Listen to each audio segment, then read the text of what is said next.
Selamat datang di channel Simar Imam. Seperti biasa, jangan lupa pasang headset kalian. Siapkan kopi dan camilan. Lupakan pahitnya kehidupan. Mari kita dengarkan sambil rebahan. Puan Tanah adalah dewa. Bab 223. Su Xiaoyue mengangkat kacamatanya dan mendentingkannya, lalu meminumnya dalam sekali teguk dengan berpura-pura menjadi heroik. Rasa pedas menyelinap ke perutnya, membuat dia batuk. Wajahnya tiba-tiba memerah, sungguh indah. Seorang gadis begitu murah hati sehingga Qin Ming harus meminum semuanya dalam satu tegukan. Setelah minum, dia menggigit makanannya dan berkata, perusahaan menetapkan bahwa Anda tidak boleh minum alkohol di siang hari. Apakah Anda takut menunda pekerjaan Anda di siang hari? Sore jika kamu minum. Aku baik-baik saja. Aku hanya tersedak minumanku. Selama itu tidak menunda pekerjaanku, aku tetap tidak ingin melakukannya. Su Xiaoyue berkata dengan acuh tak acuh. Jika kamu tidak bisa minum, maka jangan minum. Gunakan teh daripada bar. Qin Ming telah melihat bahwa Su Xiaoyue sedang menjamu tamu dan pasti ada sesuatu yang ingin diminta, jika tidak, dia tidak akan bermurah hati untuk tidak. Alasan. Apa yang ingin kamu lakukan denganku? Tidak apa-apa untuk memberitahuku secara langsung. Jika kamu bertele-tele lagi, aku akan marah. Manajer Qin, jangan marah. Untuk mengungkapkan ketulusan saya akan bersulang untuk Anda 2 gelas anggur lagi. Saya pasti akan mengatakannya setelah bersulang. Setelah mengatakan itu, Su Xiaoyue meminum 2 gelas anggur putih lagi, dan meminum 3 gelas Feitian Malte 53 derajat dalam 1 menit. Wajah kecilnya menjadi lebih cerah, dan pandangan kabur muncul di matanya agak centil, jelas mabuk. Oke Xiaoyue, berhentilah minum. Ceritakan kisahmu kepada saudara Qin secepatnya. Jika kamu minum, kamu tidak akan memiliki kesempatan untuk mengatakannya. Bukankah makanan ini akan sia-sia? Liu Wenjing buru-buru membujuk, minumlah secangkir teh. Bangun, kamu hampir mabuk. Tidak apa-apa. Su Xiaoyue menghentikan Liu Wenjing untuk menuangkan tehnya. Kata-katanya mulai agak kabur dan gerakannya tidak serius. Manajer Qin, saya hampir tidak minum minuman keras. Saya bersulang untuk Anda 3 gelas hari ini. Apakah itu cukup tulus? Kamu tulus. Demi makanan ini, beritahu aku apa itu. Aku akan mencoba yang terbaik untuk membantu jika aku bisa. Saudara Qin, kamu berjanji, jangan mengingkarinya. Jelas, Liu Wenjing ingin membantu Su Xiaoyue, dan berbicara mewakilinya dengan segala cara, mendesak, Xiaoyue, kamu sangat mengkhawatirkanku, segera beritahu aku, kalau tidak, saudara Qin akan berubah pikiran. Manajer Qin, saya ingin meminta Anda membantu saya berpindah departemen. Saya benar-benar tidak bisa tinggal di departemen asli lebih lama lagi. Sekretaris Anda yang baru direkrut akan mendapatkan keuntungan yang sama tidak peduli di departemen mana Anda pindah. Mengapa Anda ingin berubah? Katakan alasannya. Tanya Qin Ming. Departemen saya cukup bagus, tapi saya tidak bisa beradaptasi. Su Xiaoyue ragu-ragu, jika manajer Qin tidak membantu saya tidak punya pilihan selain mengundurkan diri. Sebenarnya, saya tidak ingin pergi grup Gu. Saat dia berbicara, mata Su Xiaoyue menjadi kabur, dan air mata mulai mengalir di matanya, seolah-olah dia telah banyak dianiaya. Xiaoyue, jangan menangis. Saudara Qin pasti akan membantumu. Dia berjanji padamu. Jika dia tidak membantu, aku juga tidak akan berjanji. Qin Ming memutar matanya tanpa daya dan mengambil alih pekerjaan itu tanpa berkonsultasi dengan saya. Setelah membujuk Su Xiaoyue untuk beberapa patah kata, Liu Wenjing berbalik dan berkata, biar ku beritahu, manajer departemen Xiaoyue sangat mesum. Dia selalu membuat alasan bagi mereka untuk bersosialisasi dan memanfaatkan situasi. Xiaoyue adalah siswa terbaik yang lulus dari universitas bergengsi dan sangat cakap. Ini jelas bukan masalah. Dia benar-benar tidak tahan dengan supervisor yang penuh nafsu, jadi dia ingin pindah departemen. Saudara Qin, tolong bantu dia mogok sebagai protes. Dia juga belajar mengancamku. Sepertinya aku biasanya memiliki temperamen yang baik dan memanjakan gadis ini. Qin Ming menghela nafas dan berpura-pura enggan, oke, saya akan mencoba yang terbaik untuk membantu. Saya ingin tahu departemen mana yang ingin dituju Xiaoyue. Mendengar Qin Ming akhirnya setuju, Su Xiaoyue tertawa terbahak-bahak. Terima kasih banyak, manajer Qin. Saya tidak tahu harus pergi ke departemen mana. Yang terbaik adalah pindah ke departemen dengan bos yang lebih baik. Saudara Qin sangat baik. Mengapa Anda tidak datang ke departemen keamanan kami? Saya akan menjadi sekretaris dan Anda akan menjadi asisten. Kami selalu dapat ditemani. Berbicara tentang ini, Liu Wenjing memandang Qin Ming dan berkata, saudara Qin, bagaimana menurutmu? Anda telah mengatur segalanya untuk saya. Apakah keberatan saya sah? Qin Ming tersenyum pahit. Sebagai manajer umum Departemen Keamanan yang bermartabat, masuk akal baginya untuk memiliki sekretaris dan asisten perusahaan Liu Wenjing. Saudara Qin setuju, itu bagus. Liu Wenjing berkata dengan penuh semangat. Saya juga senang pergi ke Departemen Keamanan, tapi bisakah saya dipindahkan ke sana? Su Xiaoyue senang tetapi juga sedikit khawatir. Xiaoyue, kamu mungkin tidak tahu bahwa saudara Qin adalah satu-satunya manajer umum yang memiliki hak istimewa di perusahaan. Dia dapat dengan bebas menunjuk dan memberhentikan semua posisi di Departemen Keamanan tanpa melalui Departemen Personalia. Pemindahan pekerjaanmu adalah masalah perkataannya. Itulah yang dia katakan. Karena itu, Liu Wenjing membantu Su Xiaoyue. Bagaimanapun, itu adalah masalah sepele bagi Qin Ming, tetapi itu sangat penting bagi Su Xiaoyue. Benarkah, jadi manajer Qin begitu kuat? Su Xiaoyue menunjukkan ekspresi kagum dan bersiap menuangkan anggur lagi. Manajer Qin, terima kasih atas bantuan Anda. Biarkan saya bersulang lagi. Oke, aku menghargai ketulusanmu. Apakah kamu ingin aku menggendongmu kembali jika kamu minum lagi? Makan malam berakhir dengan suasana yang menyenangkan. Ketika Su Xiaoyue pergi ke konter untuk membayar tagihan, dia mengetahui bahwa tagihannya telah dilunasi. Ketika dia hendak selesai makan, Qin Ming pergi ke kamar mandi. Tidak perlu bertanya, dia pasti melakukannya, yang membuat Su Xiaoyue merasa bersyukur. Saudara Qin adalah orang kaya. Uang kecil ini tidak berarti apa-apa baginya. Anda tidak perlu bersikap sopan. Jika kita rukun dalam waktu yang lama, saya jamin gaji yang tinggi dan membiarkan Anda pergi ke departemen lain. Anda tidak akan menang. Aku tidak bisa pergi. Liu Wenjing berkata sambil tersenyum cerah. Manajer Qin, saya berhutang banyak padamu, dan saya pasti akan menebusnya di masa depan. Saya ingin kembali untuk serah terima pekerjaan sekarang, dan kemudian melapor ke Departemen Keamanan, oke. Belum memudar, seperti matahari terbenam. Secantik dia menatap Qin Ming dengan penuh kasih sayang, membuat orang sulit untuk menolak. Oke, biarkan Wenjing menemanimu, dan saya akan menyapa Departemen Sumber Daya Manusia. Qin Ming tidak mengenal orang-orang di Departemen Sumber Daya Manusia. Faktanya, dia tidak mengenal para pemimpin departemen manapun kecuali kantor sekretaris presiden. Dia memeriksa buku telepon dan menemukan nomor Zhao Cairong. Zhao Cairong adalah kepala Departemen Sumber Daya Manusia, dan telah mengirim Qin Ming untuk mengambil jabatan tersebut. Ketika Liu Wenjing dipindahkan ke Departemen Keamanan, dia secara pribadi mengirim Liu Wenjing ke sana untuk melapor. Manajer Qin, mengapa Anda, orang yang sibuk, memikirkan karyawan kecil seperti saya? Zhao Cairong terkejut ketika dia menerima telepon Qin Ming. Seperti kata pepatah, jangan pergi ke aula tiga harta karun jika Anda tidak ada pekerjaan. Bisakah Anda meminta manajer Zhao membantu saya dengan sesuatu? Setelah beberapa kata salam, Qin Ming mengungkapkan bahwa Su Xiaoyue dipindahkan ke Departemen Keamanan sebagai asisten. Itu tidak merepotkan. Untuk perpindahan pekerjaan seperti asisten junior, yang diperlukan hanyalah manajer Qin untuk menyapanya. Zhao Cairong setuju dengan gembira. Qin Ming adalah manajer istimewa di perusahaan.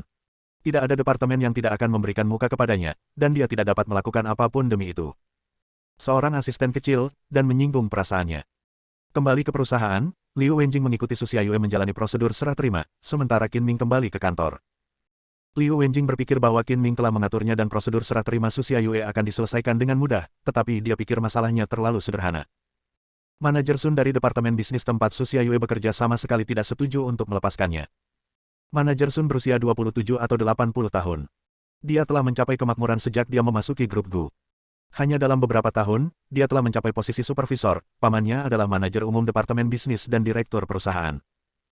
Namun, satu-satunya kesalahannya adalah dia penuh nafsu, dia tidak akan pernah melepaskan pendatang baru yang dipindahkan ke departemennya, selama dia perempuan, apalagi bunga cantik dan awet muda di departemen seperti Su Xiaoyue.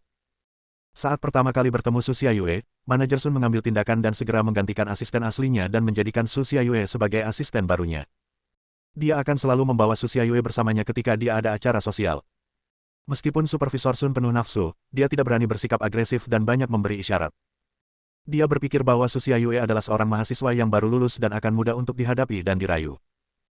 Namun Su Xiaoyue tidak tergerak sama sekali, bahkan ia beberapa kali mengusulkan untuk berganti posisi, namun Supervisor Sun menolak menyetujuinya karena berbagai alasan. Kali ini, Su Xiaoyue berkata bahwa dia ingin pindah ke departemen lain. Melihat bebek itu akan terbang, bagaimana mungkin Supervisor Sun setuju dan menolak menyetujui apapun?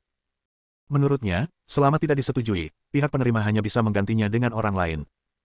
Wajah Su Xiaoyue mabuk dan merah, dan dia sangat menawan, dia bisa mencium aroma anggur dari jarak beberapa meter, dan itu juga bercampur dengan wewangian afrodisiak. Manajer Sun mau tidak mau menelan beberapa suap air liurnya, berharap dia bisa segera meledakkan Su Xiaoyue. Kemudian Supervisor Sun menegakkan wajahnya dan menegur dengan serius, Su Xiaoyue, apakah kamu tidak tahu peraturan perusahaan? Kamu tidak boleh minum. Kamu mengabaikan peraturan dan ketentuan. Saya harus menghukum kamu. Terserah, apakah Anda setuju atau tidak, saya tidak akan tinggal di departemen ini. Su Xiaoyue telah memutuskan untuk mengundurkan diri tanpa berpindah departemen. Dia tidak lagi harus melihat wajah Direktur Sun dan membanting pintu dengan marah. Kamu semakin berani. Apakah kamu masih menganggapku sebagai supervisor? Kembalilah, kata Supervisor Sun sambil membentak kopernya. Anda harus menyetujuinya bahkan jika Anda tidak menyetujuinya hari ini. Melihat Supervisor Sun menatapnya dengan mata melirik, Liu Wenjing sangat kesal dan segera menelepon Qin Ming. Saudara Qin, supervisor yang penuh nafsu itu tidak menyetujui pergantian Departemen Xiao Yue, dan bahkan bersikap kasar padaku. Baiklah, kalau begitu aku akan pergi dan menjemput orang itu sendiri. Qin Ming menebak bahwa supervisor yang penuh nafsu itu tidak mau melepaskan si cantik kecil Su Xiaoyue, jadi sepertinya dia tidak punya pilihan selain mengambil tindakan secara langsung. Tidak lama kemudian Qin Ming datang ke departemen bisnis dan melihat Liu Wenjing dan Su Xiaoyue berdiri dengan marah di koridor. Saudara Qin, kamu di sini. Supervisor bejat itu sangat keji. Dia masih berpikir untuk menyerang Xiaoyue dan tidak memiliki niat baik di matanya. Kamu harus memberinya pelajaran dan memberi Xiaoyue dan aku istirahat. Wajahnya cantik, keluhnya. Tidak ada gunanya marah pada orang seperti ini, serahkan padaku. Qin Ming tersenyum dingin, membuka pintu dan masuk ke kantor. Siapa kamu? Manajer Sun bertanya, tidak mengenal Qin Ming. Ini manajer Qin dari Departemen Keamanan kami. Liu Wenjing, yang menyusul kemudian, memperkenalkan dengan ekspresi angkuh. Qin Ming bekerja sama dengan mengangkat dadanya dan mengangkat kepalanya, bersikap seperti manajer superior, dan berkata dengan arogan, sikap seperti apa yang Anda miliki. Apakah Anda menyapa para pemimpin senior seperti ini ketika Anda bertemu mereka? Apakah Anda masih mau untuk melakukannya? Sungguh kentut yang ajaib. Manajer Sun mengutuk secara diam-diam. Bagaimanapun, dia dan Qin Ming tidak berada di departemen yang sama, dan Qin Ming tidak bisa mengendalikannya. Bahkan jika mereka putus, itu tidak masalah jadilah manajer Qin. Saya tidak tahu Anda datang ke departemen bisnis kami. Mengapa? Bab 224. Anda sangat berani dan tidak memiliki pemimpin. Meskipun saya bukan eksekutif senior di departemen Anda, saya masih seorang eksekutif senior di perusahaan. Beraninya Anda, seorang supervisor kecil, bersikap kasar kepada saya. Manajer Sun merasa seolah-olah ada guntur yang meledak di telinganya, membuat telinganya berdengung. Saya ingin memindahkan Su Xiaoyue ke Departemen Keamanan. Anda harus setuju bahkan jika Anda tidak setuju. Anda bisa menanganinya sendiri. Kata Qin Ming dengan tegas untuk pria seperti Direktur Sun. Bersikaplah sopan padanya. Melihat Qin Ming sangat kuat, sikap manajer Sun segera membaik. Manajer Qin, bukannya saya tidak akan melepaskannya, ini terutama karena pekerjaan Su Xiaoyue sangat penting. Jika dia dipindahkan, itu akan mempengaruhi operasi normal departemen kami. Orang yang menindas yang lemah dan takut pada yang kuat. Jangan bicara omong kosong, apakah kamu setuju atau tidak? Kata Qin Ming dengan tidak sabar. Manajer Sun mengertakkan gigi dan berkata, saya tidak setuju. Tolong minta manajer Qin mencari orang lain. Ada banyak asisten sekretaris di perusahaan yang lebih baik daripada Su Xiaoyue. Terserah kamu apakah akan membiarkan dia pergi atau tidak. Mata Qin Ming tiba-tiba menjadi tajam, seolah-olah dua pedang tajam yang menembus jantung bertemu dengan mata Direktur Sun, dan hawa dingin menyebar ke seluruh tubuhnya. Supervisor Sun menggigil kedinginan di sekujur tubuhnya. Dia sangat ketakutan dengan penampilan menakutkan Qin Ming sehingga kakinya menjadi lemah dan dia terjatuh ke tanah. Qin Ming tidak berniat membiarkan Supervisor Sun pergi seperti ini. Matanya menjadi semakin dingin, dan niat membunuh sedingin es menembus hati Supervisor Sun. Manajer Sun merasa seolah-olah dia sedang diincar oleh binatang buas dan bisa dimangsa kapan saja. Dia sangat ketakutan hingga seluruh tubuhnya gemetar seperti seorang wanita tua yang menyentuh tombol kaki. Liu Wenjing dan Su Xiaoyue berdiri di belakang Qin Ming. Mereka tidak bisa melihat mata Qin Ming, tetapi mereka merasakan hawa dingin memancar dari tubuh Qin Ming dan tanpa sadar mundur 2 langkah. Ketika mereka melihat genangan air keluar dari bawah manajer Sun, mereka berdua menutup hidung dengan jijik, menunjukkan rasa jijik. Saya sangat takut dengan saudara Qin sehingga saya sangat malu. Liu Wenjing mencibir, merasa sangat bahagia. Manajer Qin sangat luar biasa. Su Xiaoyue menunjukkan kekaguman, bertanya-tanya bagaimana Qin Ming melakukannya. Saya bertanya lagi, apakah Anda setuju untuk membiarkan Su Xiaoyue dipindahkan ke Departemen Keamanan untuk menjadi asisten saya? Qin Ming bertanya dengan acuh tak acuh. Saya setuju. Manajer Sun berkata dengan gemetar, menatap Qin Ming dengan ketakutan di matanya, wajahnya pucat, dan kepalanya dipenuhi keringat. Sepertinya hari ini bukan waktu yang tepat untuk melakukan prosedur serah terima. Xiaoyue, pergilah ke Departemen Keamanan untuk melapor dulu, lalu kembali untuk menyelesaikan prosedur besok. Qin Ming terlalu malas untuk melihat manajer Sun lagi dan pergi bersama kedua sekretarisnya. Kantor tidak tutup, dan banyak karyawan dari Departemen Bisnis diam-diam mengawasi.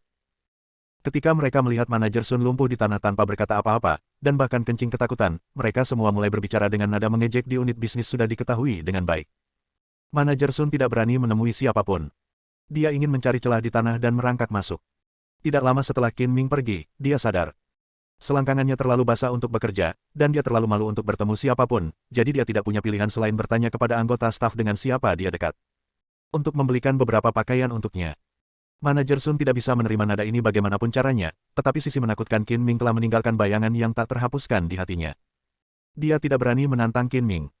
Setelah berganti pakaian baru, dia langsung pergi ke kantor manajer umum Departemen Bisnis. Untuk menemukan pamannya. Paman, kamu harus membuat keputusan untukku. Begitu dia memasuki pintu, manajer Sun tidak dapat lagi menahan keluhannya dan menangis dengan ingus dan air mata. Di kantor, seorang pria parubaya berwajah persegi sedang duduk di kursi bos. Pria ini adalah paman Direktur Sun bernama Lu Tongfang, yang juga merupakan direktur perusahaan Gukaijun. Dia berdiri teguh. Bagaimana rasanya menangis? Lu Tongfang mengerutkan kening, keringkan air matamu dengan cepat dan bicaralah perlahan jika ada yang ingin kamu katakan. Lu Tongfang hampir berusia 50 tahun, tetapi dia tidak memiliki anak. Dia selalu memperlakukan putra saudara perempuannya, Supervisor Sun, sebagai keponakannya sendiri, dan sangat mencintainya. Manajer Sun menyeka air matanya dan mengeluh, manajer Qin itu sangat penuh kebencian. Dia memiliki niat jahat dan jatuh cinta dengan asisten saya Su Xiaoyue. Dia tidak hanya menindas orang lain dan membawa Su Xiaoyue pergi dengan paksa, dia juga mengancam saya. Paman, kamu harus membuat keputusan untukku dan mengeluarkan bau mulut seperti itu. Manajer Qin yang mana? Lu Tongfang bertanya. Itu manajer Qin dari Departemen Keamanan. Dia memerintah karena dia manajernya. Dia sama sekali tidak menganggap saya sebagai manusia. Dia mempermalukan saya dengan segala cara. Saya memiliki posisi rendah dan tidak berani melawan. Itu kenapa aku datang memohon pada pamanku. Aku tidak bisa melepaskan sifat burukku. Kebencian itu sulit dihilangkan, Direktur Sun menambahkan dengan cemburu. Mengapa Anda menyinggung seorang asisten? Dia adalah manajer istimewa perusahaan. Dia berhak menunjuk dan memberhentikan semua personel di Departemen Keamanan. Dia bertanggung jawab langsung kepada Tuan Gu, dan dia juga pemegang saham utama perusahaan. Sebagai seorang direktur, Lu Tongfang sangat menyadari perubahan ekuitas perusahaan. Tepat setelah pertemuan rutin minggu lalu, dia menemukan bahwa nama Qin Ming muncul di daftar pemegang saham, memegang tepat 5% saham. Pada pertemuan tersebut, ketika pengacara Jin membaca surat wasiat Tuan Gu, Lu Tongfang mendengarnya dengan jelas. 5% saham diwarisi oleh seorang pria bernama Qin Chengyi. Meskipun Gu Qingyi tidak mengumumkan kepada publik bahwa Qin Ming adalah Qin Chengyi, Lu Tongfang menduga bahwa Qin Ming dan Qin Chengyi adalah orang yang sama, jika tidak, 5% bagian dalam surat wasiat tidak akan diberikan kepada Qin Ming. Hal ini membuat Lu Tongqiao bingung. Identitas seperti apa yang dimiliki Qin Ming sehingga dia berhak mewarisi warisan Tuan Gu. Setelah berpikir panjang, dia sampai pada kesimpulan yang sangat mungkin bahwa Qin Ming adalah cucu tidak sah Tuan Gu, yaitu saudara tiri Gu Qingyi. Jika tidak, warisan Tuan Gu tidak akan diwariskan kepada orang luar. Tentu saja, ini hanya tebakannya, tidak peduli betapa tidak masuk akalnya itu. Manajer yang memiliki hak istimewa, pemegang saham utama. Manajer Sun tercengang. Sepertinya dia tidak punya cara untuk membalas dendam dan hanya bisa mengakui bahwa dia tidak beruntung. Mengetahui bahwa dia memiliki latar belakang seperti itu, saya dengan patuh memberikan tangan saya kepada Su Xiaoyue. Tetapi meskipun statusnya tidak rendah, aku tidak takut padanya, Paman. Mengapa dia mengancam dan menghinamu? Jika itu salahnya, Paman akan membelamu dan berdebat dengannya. Ini. Manajer Sun tidak bisa mengatakannya. Sebenarnya, bukan apa-apa. Ini hanya kesalahpahaman. Lupakan saja. Setelah mengetahui status Qin Ming di perusahaan, dia tidak berani menantang Qin Ming bahkan jika dia memiliki keberanian dari manajer Sun, jadi dia tidak punya pilihan selain mengakui bahwa dia tidak beruntung. Saat menaiki lift ke atas, Liu Wenjing memuji, Saudara Qin, kamu sungguh luar biasa, kamu benar-benar dapat menakuti atasanmu yang penuh nafsu. Pengawas yang penuh nafsu itu benar-benar pengecut, seseorang yang menindas yang lemah dan takut pada yang kuat. Ya, Saudara Qin, kamu luar biasa. Terinfeksi oleh Liu Wenjing, Su Xiaoyue juga mengubah namanya menjadi Saudara Qin dan berkata dengan kagum, bagaimana kamu melakukan itu? Itu hanya bisa dipahami tetapi tidak bisa diungkapkan dengan kata-kata. Apakah kamu ingin mencobanya juga? Kata Qin Ming sambil bercanda. Tidak, tidak, tidak. Su Xiaoyue menggelengkan kepalanya berulang kali, saya tidak ingin mencoba. Setelah Qin Ming menakuti Qi Yuankei dengan matanya yang konyol di lapangan golf terakhir kali, dia menemukan kegunaan luar biasa lainnya dari mata waskita, tatapan tajam dapat langsung menembus hati manusia, menyebabkan rasa penindasan dan ketakutan yang besar pada tubuh lawan dan pikiran, dan melemahnya kemauan. Orang tersebut akan benar-benar kehilangan kemampuan untuk melawan. Di masa depan, ketika Qin Ming bertemu badut lagi, dia tidak perlu berusaha apapun. Dia hanya perlu menatapnya untuk menakutinya sampai kencing. Ngomong-ngomong, Xiao Yue, kamu belum memiliki peralatan kantor. Biarkan Wenjing mengantarmu untuk mengambilnya. Ngomong-ngomong, kamu bisa mengunjungi Departemen Keamanan dan mempelajari pekerjaanmu di masa depan. Baiklah, Saudara Qin, saya berjanji untuk bekerja lebih keras di masa depan dan tidak pernah melepaskan tanggung jawab penting yang telah Anda berikan kepada saya. Su Xiaoyue dengan sungguh-sungguh berjanji bahwa dia akhirnya meninggalkan Direktur Sun. Mendapatkan sesuatu. Ketika waktunya singkat, Liu Wenjing membawa Su Xiaoyue ke kantor di Departemen Keamanan, mengetuk pintu, dan masuk. Ada seorang pria berusia 30-an duduk di ruangan itu. Pria ini adalah Yan Zhengbang, Direktur Departemen Keamanan. Ketika dia melihat Liu Wenjing masuk, dia buru-buru berdiri dan menjawab dengan senyuman di wajahnya, "Sekretaris Liu, kenapa kamu di sini? Silakan duduk." Liu Wenjing adalah sekretarisnya, dan Yan Zhengbang adalah direkturnya, dengan posisi lebih tinggi dari Liu Wenjing. Secara logika, Liu Wenjing harus menghormati dan sopan kepada Yan Zhengbang, tetapi di belakang Liu Wenjing berdiri Dewa Agung Qinming, dan tidak ada seorang pun di dalamnya. Seluruh Departemen Keamanan berani untuk tidak menghormatinya. "Direktur Yan, izinkan saya memperkenalkan Anda terlebih dahulu. Ini Su Xiaoyue, asisten baru manajer Qin." "Halo, Direktur Yan, tolong jaga saya dengan baik di masa depan," Su Xiaoyue berkata dengan sopan dan cepat. "Ternyata asisten Su. Kamu terlalu sopan. Aku harus memintamu untuk lebih menjagaku di masa depan." Direktur Yan berkata sambil tersenyum. Su Xiaoyue tercengang. "Kamu memintaku untuk menjagamu. Anda adalah direkturnya, dan saya hanya seorang asisten. Saya tidak memiliki kemampuan itu." "Xiaoyue, sama-sama, kamu akan terbiasa." Melihat penampilan Su Xiaoyue, Liu Wenjing teringat bahwa dia sama seperti dia ketika pertama kali memasuki Departemen Keamanan, bodoh dan tidak mengerti apa-apa. "Direktur Yan, saya di sini untuk mengambil peralatan kantor untuk Xiaoyue. Yang paling penting yang saya perlukan adalah laptop, tablet, dan komputer desktop." "Tidak masalah." Direktur Yan setuju tanpa ragu-ragu dan berkata sambil tersenyum, "Beri saja saya daftarnya. Saya akan segera mengirimkannya ke Departemen Logistik dan mendesak mereka untuk mengirimkannya sesegera mungkin." "Terima kasih atas kerja kerasmu, Direktur Yan, ayo pergi sekarang."